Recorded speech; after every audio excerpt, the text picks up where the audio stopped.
دوسری جنگ عظیم کے بعد جاپان نے امریکہ سے کچھ لوگوں کو بلوایا اور کہا کہ ہم کیا کریں، تو انہوں نے کہا جی آپ کوالٹی پہ توجہ دیں، اور آپ دیکھیں جاپان کوالٹی پہ توجہ دی، وہ کیسے بڑھ گیا۔ میں یہ سمجھتا ہوں کہ پاکستان جو ہے اس کا ایک بہت امیجیٹ مسئلہ یہ ہے کہ کس ماہرین کو، کسی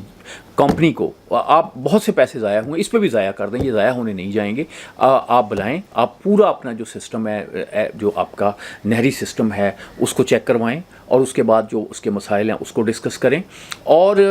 اس کے بعد پھر یہ کہ وہ مسئلہ بتا دے، اور وہ مسئلہ جو ہے وہ کتابوں میں نہیں ہونا چاہیے، کتابوں میں بھی ہو، وہ ہو ان لوگوں کے لیے جو ماہرین ہیں، لیکن کچھ ایک پیج جو ہے لوگوں کے لیے بھی ہونا چاہیے، کہ مثلا یہ بتائیں کہ کالا باغ ڈیم بننا ہے نہیں بننا،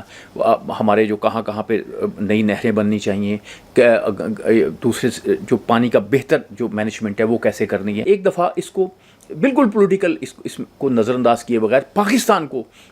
پہلے رکھ کے، پاکستان کو پرائرٹی دے کے ایک کسی سے ماہر سے مشورہ لیا جائے، اور ہو سکتا ہے کہ اگر کسی ماہر سے مشورہ لے لیا جائے تو ہو سکتا ہے کہ پھر لوگوں کو اعتراض نہ ہو، ورنہ تو ہمیں ہر چیز کو پولیٹیکل بنانے کی اتنی عادت پڑ گئی ہے کہ اب پاکستان جو ہے وہ اس میں مسائل جو ہیں اس کو حل کرنا جو ہے وہ بہت مشکل ہے، بلکہ وہ حکمران، وہ لوگ جو کچھ نہیں کرتے وہ کمال کرتے ہیں۔